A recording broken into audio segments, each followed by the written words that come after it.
Hello students आज आपको moments जो टेक्स्ट बुक है उसका chapter 2 the adventures of Toto की समरी के बारे में बताएंगे। रस्किन बॉन्ड ने इस चैप्टर को लिखा है।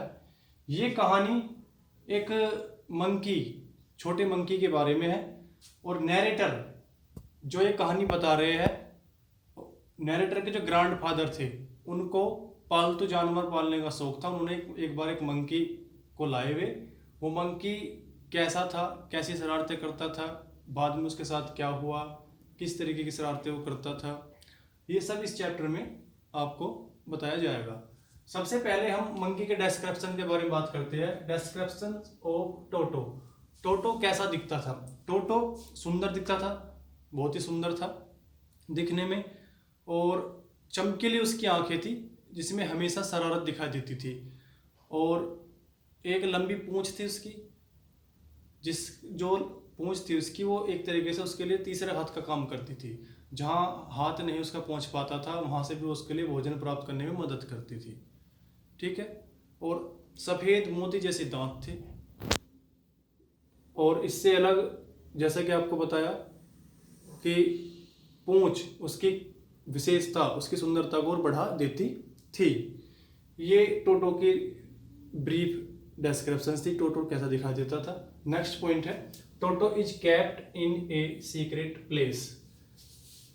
नैरेटर बताते हैं, कहानी को बताने वाले, कि इनके जो दादाजी थे उनको पालतू जानवर पालने का शौक था। वो उन्होंने अपना एक निजी चिड़ियाघर बना रखा था, लेकिन इनकी दादी जब भी कोई नया जानवर आता था तो बड़ा हंगामा करती थी। इसी वजह से नैरेटर ने और इनके दादा ने ये फैसला किया कि जब तक दादी को टोटो के बारे में नहीं बताया जाएगा, जब तक कि उनका मूड ठीक ना हो। इसीलिए ये फैसला किया गया कि टोटो को, जो इनका बेडरूम था दादाजी का, उसके पीछे एक कोठरी थी, पुरानी होती है कमरों में, पहले मकानों में बनी होती है, उसके अंदर एक दरवाजा था, उसके वहाँ पे खुंटी लगी हुई थी, उस खुंटी से टोटो को बांध दिया गया। तो इस तरीके से टोटो को बिल्कुल सीक्रेट रखा गया। टोटोज मिस्चीफ्स, और टोटो कैसी कैसी शरारतें करता था। जब नैरेटर और उसके ग्रैंडफादर टोटो को उस खुंटी से बांध के आए, कुछ देर के बाद भी हम पहुंचे, घंटों के बाद, तो इन्होंने देखा कि जो खुंटी है वो उखड़ चुकी है। टोटो ने उस खुंटी को उखाड़ के फेंक दिया था, और दीवारों पर जो वॉलपेपर लगे हुए थे सजावटी, इनके दादा के पसंदीदा थे बिल्कुल, जो उन्होंने अपने सिलेक्शन करके पसंद करके लगाए थे वॉलपेपर, सजावटी पन्नी, उसको फाड़ दिया था, और दीवारों पे केवल ईंटें और प्लास्टर दिखाई दे रहा था। वहीं पे नैरेटर का स्कूल जाने का ब्लेजर था जिसे स्कूल पहनकर जाते थे, तो उसको भी फाड़ फाड़ के चितड़े उड़ा दिए थे। अब ये देखकर दृश्य वहाँ पे नैरेटर सोचने लगे कि दादाजी क्या कहेगी, ग्रैंड मदर क्या कहेगी, लेकिन दादाजी बड़े प्रसन्न हो रहे थे। नेक्स्ट पॉइंट है, Toto is transferred to servant quarter. उस घटना के बाद से ये फैसला लिया गया कि टोटो को एक बड़े से केज में, पिंजरे में, जो सर्वेंट का क्वार्टर था उसमें ट्रांसफर कर दिया गया। वहाँ पे पहले से ही दादाजी का एक निजी चिड़ियाघर था, उसमें खरगोश का जोड़ा और कछुआ और गिलहरी और कुछ समय के लिए बकरी भी थी, तो वहीं पे इसको रख दिया गया। लेकिन पूरी रात इसने वहाँ पर किसी को भी सोने नहीं दिया। नेक्स्ट पॉइंट है, टोटो ट्रेवल्स विद ग्रैंडफादर। अगले दिन क्या होता है कि टोटो, जो ये ग्रैंडफादर थे नैरेटर के, इनको सहारनपुर अपनी पेंशन लेने के लिए जाना पड़ा, और नैरेटर बता रहे, कहानी को कहने वाले, कि मैं किसी वजह से उनके साथ नहीं जा सका, लेकिन दादाजी ने इनको बता दिया, तो इन्होंने टोटो की अरेंजमेंट की और ये फैसला किया गया कि टोटो को भी साथ ले जाया जाएगा। तो दादाजी टोटो को अपने साथ यात्रा पर ले गए। एक बड़ा सा किरमिच का बैग तैयार किया गया, काले रंग का मजबूत बैग, और उसमें नीचे घास फूस लगाई गई ताकि टोटो आराम से रह सके, और टोटो को उसमें एडजस्ट करके चैन को बंद कर दिया गया, और बैग को ऐसे बंद कर दिया गया कि टोटो उससे बाहर निकल ही नहीं सकता, ना ही कोई शरीर का पार्ट वो बाहर निकाल सकता था। और इतना मजबूत था ये बैग कि टोटो उसको दांत से भी नहीं काट सकता था। अब सिर्फ वो क्या कर सकता था, जितने भी वो ताकत लगा ले, सिर्फ बैग को या तो इधर धकेल सकता था, या इधर लुढ़का सकता था, या फिर उछल सकता था। ऐसा देखकर स्टेशन पर तमाशा होता था कि कुछ तमाशा हो रहा है इस बैग में, ऐसी पब्लिक वहां पे देखती थी। अब दादाजी बताते हैं, नैरेटर बता रहे कि इनके दादाजी ने इनको बताया कि, क्योंकि ये तो यात्रा पे साथ नहीं थे, कि सहारनपुर तक जब हम आए तो सहारनपुर तक स्टेशन तक टोटो बैग में ही रहा, उसने कोई हरकत नहीं की। लेकिन जब सहारनपुर वो टिकट कलेक्टर से या टिकट चेकर से टिकट चेक करवा रहे थे तो टोटो ने बैग में से अपना मुंह निकाला और दांत उस टिकट कलेक्टर को या चेकर को दिखा दिए, जिससे वो डर गया। तो उसने कहा टिकट चेकर ने दादाजी से कि तुम्हारे पास एक कुत्ता है तो तुम्हें इसका भी किराया देना होगा। अब कुत्ता तो था नहीं, तो दादाजी गुस्से में आ गए। उन्होंने इसको बाहर निकाल के दिखाया कि ये कुत्ता नहीं है, ये बंदर है। लेकिन वो माना नहीं, उसने कहा कि तुम्हें इसका 3 रुपये भाड़ा अलग से देना पड़ेगा। तो दादाजी को 3 रुपये भाड़ा देना पड़ा।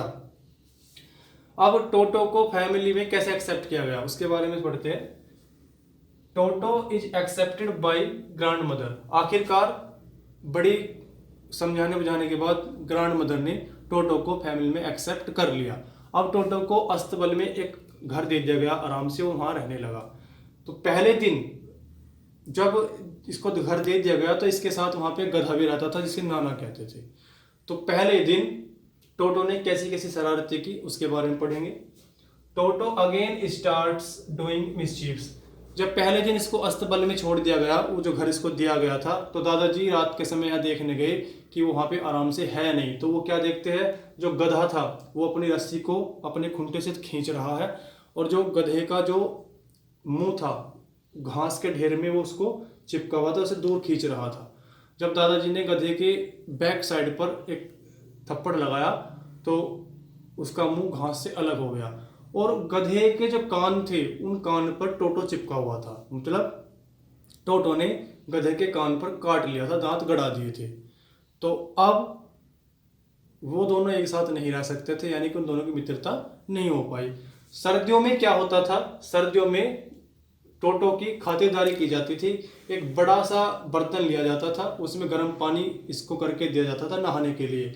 ये पहले हाथ देकर टेम्परेचर चेक करता था कि पानी नहाने लायक है या नहीं, और जब नहाने लायक पानी हो जाता था तो पहले ये अपना एक हाथ, फिर दूसरा हाथ, फिर एक पैर, फिर दूसरा पैर, फिर पूरा अपने आप को पानी के अंदर कर देता था और नहाता रहता था। फिर उसमें बैठ जाता था, साबुन मलता था और जब पानी ठंडा हो जाता था तो ये भागकर रसोई के सामने जो आग जल रही होती थी वहाँ पे सुखाता था, और अगर कोई देख लेता था तो ये नहाना कैंसिल कर देता था। ऐसी शरारतें करता था। एक बार क्या हुआ, टोटो ने अपने आप को लगभग उबाल लिया। कैसे, एक अंगीठी पर या आग पर एक जगह पर एक केतली में चाय उबल रही थी और एक केतली पर इसके नहाने के लिए पानी। टोटो खाली बैठा था, तो खाली दिमाग शैतान का घर होता है। टोटो ने सोचा कि वो उस केतली में जाकर बैठ जाए। तो आग जल रही थी कि जो पानी उबल रहा था, इसने ढक्कन को उठाया और उसमें बैठ गया। शुरू में तो इसको अच्छा लगा क्योंकि पानी जब तक पूरी तरीके से गर्म नहीं हुआ था। धीरे धीरे पानी गर्म होने लगा तो ये उसमें मस्ती करता रहा, ऊपर नीचे उसमें झूलता रहा। फिर पानी जब गर्म होता चला गया तो इसके उसमें से निकला नहीं गया, ये फंस गया। और जब तक दादी आई तब तक ये लगभग आधा उबल चुका था और दादी ने इसे आधे उबले हुए को बाहर निकाला। नैरेटर्स बताते हैं, कहानी को बताने वाले ये कहते हैं कि जब भी ये मेरी फुआ को देखता था, बुआ को, तो ये लगभग उनकी ड्रेस को फाड़ने की कोशिश करता था। ऐसी ये शरारतें करता था। एक बार क्या होता है, दोपहर के समय खाने का टाइम हो रहा था। डाइनिंग टेबल पर कमरे में प्लेटें लगी हुई थी और एक प्लेट पर जो है पुलाव रखा हुआ था। अब जब ये अंदर घुसे पूरी फैमिली तो वहाँ पे टोटो पहले से था और एक प्लेट में पुलाव लेकर ठूस रहा था, मुंह में खा रहा था। तो दादी ने इसको देखा, जैसे ही चीखने लगी तो टोटो ने दूसरी प्लेट उनकी तरफ फेंक दी। अब इनकी बुआ नैरेटर की जब टोटो की तरफ आगे बढ़ी तो एक गिलास उनकी तरफ फेंक के मार दिया बुआ की तरफ। और जब दादाजी आए, दादाजी इसकी तरफ भागे टोटो की तरफ, ये प्लेट लेकर पुलाव की खिड़की से बाहर कूद गया और भाग गया। नैरेटर और दादाजी इसके पीछे पीछे भागे तो ये कटहल का एक पेड़ था, वहां पर मिला और प्लेट जो थी पुलाव की वो इसके भुजाओं में थी, हाथों में थी। ये उसमें से आराम से चावल खाता रहा, पुलाव खाता रहा और जब तक कि वो खत्म नहीं हो गया खाता रहा। और जब वो पुलाव खत्म हो गया तो इसने प्लेट को नीचे डाल दिया और उस पर कूदता रहा, नाचता रहा जब तक कि उसके टुकड़े टुकड़े नहीं हो गए। यहाँ से ग्रैंडफादर की समझ में आ गया कि हम टोटो को ज़्यादा समय तक अपने पास नहीं रख सकते। Toto is sold back to his original owner. ये स्पष्ट हो गया था कि टोटो कोई ऐसा जानवर नहीं है जिसको लंबे समय तक पालतू बनाकर रखा जा सके। इसके साथ साथ दादाजी को ये भी महसूस होने लगा था कि हम इतने सामर्थ्य हमारे में नहीं है, इतने समृद्ध नहीं है कि हम रोज रोज पर्दों का फटना बर्दाश्त कर सके, उसका नुकसान सहन कर सके, या जो कपड़े फाड़ता था उसको सहन कर सके, या रोज प्लेटें टूटना सहन कर सके, इस हानि को सहन कर सके। तो इसलिए दादाजी ने टोटो को वापस उसी तांगे वाले को बेच दिया जिससे इसको खरीदा था, और केवल 3 रुपये में। तो इस तरीके से टोटो को वापस उसके पास ही भेज दिया गया।